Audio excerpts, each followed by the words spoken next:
mencoba. Di sini saya punya air hangat ya, tapi bisa terserah teman-teman enaknya kayak gimana.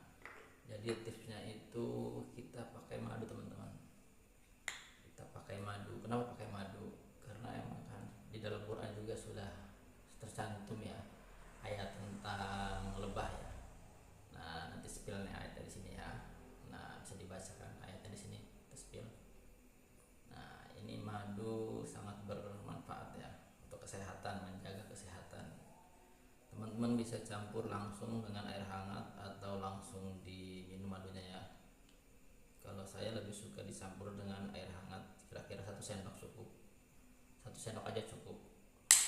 Untuk madunya bebas teman-teman ya. Di sini saya yang gampang saja, yang banyak ya di Alfamart, Indomaret, madu TJ atau madu-madu yang lebih mahal. Kalau mungkin teman-teman punya rezeki yang lebih baik ya, bisa kita aduk.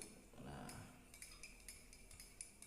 kenapa saya merekomendasikan madu teman-teman? Nah, jadi awalnya itu anak saya sempat batuk pilek, 2 kali berobat ke klinik, masih saja belum sembuh. Nah, saya pikir mau berobat ketiga kali walaupun tidak bayar, rasanya gimana gitu.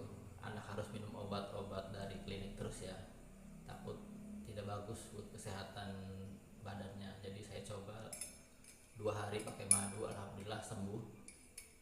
Terus kemarin juga sempat mau pilek, kita terus aja kasih madu, alhamdulillah nggak jadi pilek. Jadi saya merasa cukup efektif ya untuk menjaga kesehatan terutama anak-anak. Dan juga diingat anak-anak itu bolehnya di atas 1 tahun ya untuk mengkonsumsi madu. Mungkin lebih baiknya itu yang sudah di atas 2 tahun ya, yang boleh rutin. Kalau di bawah 1 tahun saya baca-baca tidak direkomendasikan ya, mungkin sistem pencernaannya belum sesuai ya. Nah, kalau sudah diaduk tinggal diminum.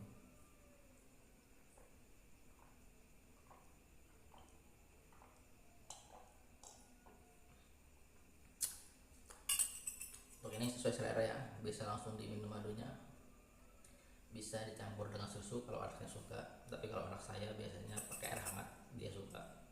Kalau pakai susu karena susunya rasanya berbeda, jadi dia nggak suka kalau dicampur pakai susu.